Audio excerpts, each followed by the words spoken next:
Hello everyone, welcome to Steno Aspirants. I am Akshay and I am going to dictate you a legal passage containing 720 words at the speed of 90 words. The dictation will fluctuate between the speed of 85 to 95 words per minute. So get ready. 3, 2, 1, start. Honorable Speaker, Sir, MSMEs are growth engines of our economy. Micro enterprises with turnover up to rupees 2 crore and certain professionals with turnover of up to rupees 50 lakh can avail the benefit of presumptive taxation. I propose to provide enhanced limits of rupees 3 crore and rupees 75 lakh respectively to the taxpayers whose cash receipts are no more than 5%. Moreover, to support MSMEs in timely receipt of payments, I propose to allow deduction for expenditure incurred on payments made to them only when payment is actually made. Cooperation is a value to be cherished. In realizing our Prime Minister's goal of Sahkar Se Samriddhi and his resolve to connect the spirit of cooperation with the spirit of Amritkal. In addition to the measures proposed in Part A, I have a set of proposals for the cooperative sector. First, new cooperatives that commence manufacturing activities till 31/3/2024 shall get the benefit of a lower tax rate of 15% as is presently available to new manufacturing companies. Secondly, I propose to provide an opportunity to sugar cooperatives to claim payments made to sugarcane farmers for the period prior to assessment year 2016-17 as expenditure. This is expected to provide them with a relief of almost rupees 10,000 crore. Thirdly, I am providing a higher limit of rupees 2 lakh per member for cash deposits to and loans in cash by primary agricultural cooperative societies and primary cooperative agriculture and rural development banks. Entrepreneurship is vital for a country's economic development. We have taken a number of measures for startups and they have borne results. India is now the third largest ecosystem for startups globally and ranks second in innovation quality among middle income countries. I propose to extend the date of incorporation for income tax benefits to startups from 31/3/2023 to 31/3/2024. I further propose to provide the benefit of carry forward of losses on change of shareholding of startups from 7 years of incorporation to 10 years to reduce the pendency of appeals at commissioner level. I propose to deploy about 100 joint commissioners for disposal of small appeals. We shall also be more selective in taking up cases for scrutiny of returns already received this year by the Income Tax Department here. For better targeting of tax concessions and exemptions, I propose to cap deduction from gains on investment in residential house under sections 54 and 54F to rupees 10 crore. Another proposal with similar intent is to limit income tax exemptions from proceeds of insurance policies with very high value. There are a number of proposals relating to rationalization and simplification. Income of authorities, boards, and commissions set up by statutes of the Union or state for the purpose of housing development of cities, towns, and villages, and regulating or regulating and developing an activity or matter is proposed to be exempted from income tax. Other major measures in this direction are 1.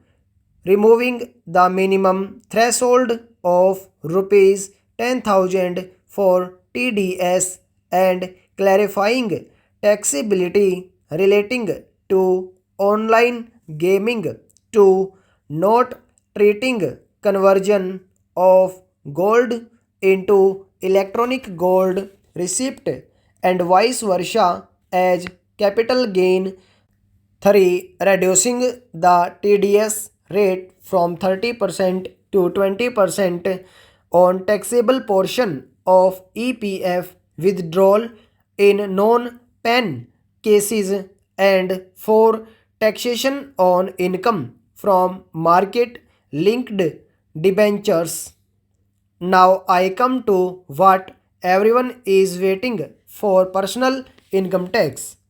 I have 5 major announcements to make in this regard. These primarily benefit our hard-working middle class. The first one concerns rebate. Currently, those with income up to rupees 5 lakh do not pay any income tax in both old and new tax regimes.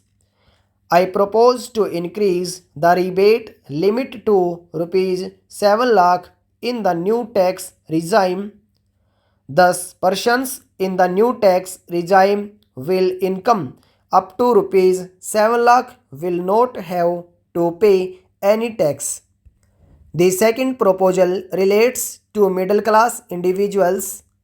I had introduced in the year 2020 the new personal income tax regime with 6 income slabs starting rupees 25 lakh. I propose to change the tax structure. Stop. Yes, get ready for the general matter dictation containing 720 words at the same speed. 3, 2, 1, start. I am glad to be here amidst you today. Punjab University had acquired a prominent place in the intellectual map of India long before independence. Although the university has a fresh start at Chandigarh in 1947 in the wake of partition, it is good that you have been able to keep up the traditions of this premier institution. The success of a university is measured not merely in terms of the number of students enrolled or teachers employed, but in its ceaseless endeavor to attain peaks of excellence and the quality of intellectual leadership that it offers to the young generation. I am happy that you have been able to maintain three ideals of a university, and I congratulate the teachers and students of Punjab University for their achievement. We are living in a dynamic age characterized by speedy and continuous changes, posing ever fresh questions regarding the ideals of university education. A university, true to its very definition, has always stood for universal outlook based on humanitarian reason and tolerance. The success of a university consists in its capacity to produce independent thinkers endowed with strength of character. It is only such great thinkers that have made significant contribution to the enrichment of human thought and progress of making.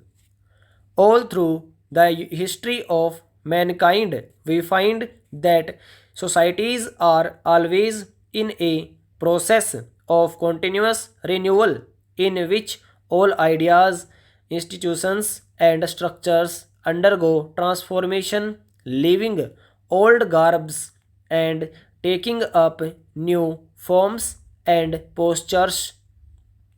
This process of constant struggle for renewal has been the chief characteristic of the evolution of modern societies.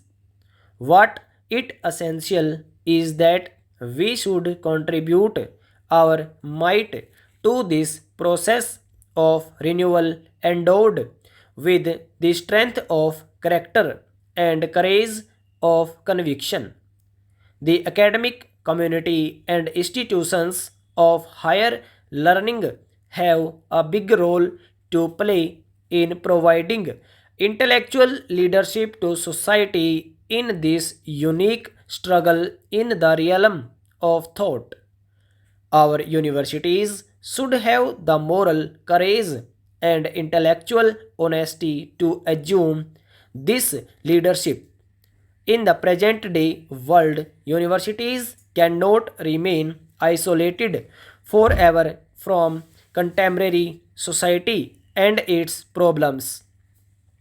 They must try to reach out to society and help in finding solutions to the ever increasing problems of contemporary life. This active participation of universities in the life of the community will go long way in enriching the quality of life of the community at large. We are passing through a time of severe stresses and strains. Some of the social tensions around us today are thrown up by the very process of our own spatial development. We are decisively moving away from the rigid traditions of our distant past and are on the threshold of an irreversible trend towards new horizons on the road of modernization. Our industry, agriculture, education, health all are fast developing. Science and technology are slowly but surely decisive break with the past.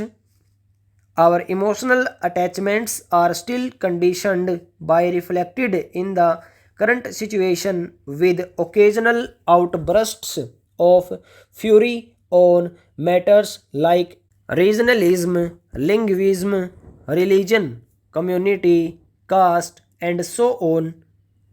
It is true that languages, religion, ways of life are all parts of our cultural heritage. What is needed is to find solutions to new problems while trying to preserve all that is worthy in our heritage. This process of growth demands that our cultural heritage should also lend itself to continuous renewal, and it is in this renewal that we should look forward to the necessary leadership in our intellectual community. It is this ability to provide intellectual leadership that is expected of our universities.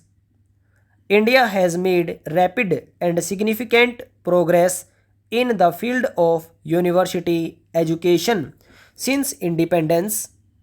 It is a matter of pride for all of us to know that today our scientists, doctors, engineers, and technologists are serving in many parts of the world. This is a welcome development, but it is very distressing at the same time to see a large number of educated youth unemployed. One wonders sometimes whether the growth in education, especially higher level education in our country, in the right direction and is in step with the absorbing capacity of our economy. Stop over.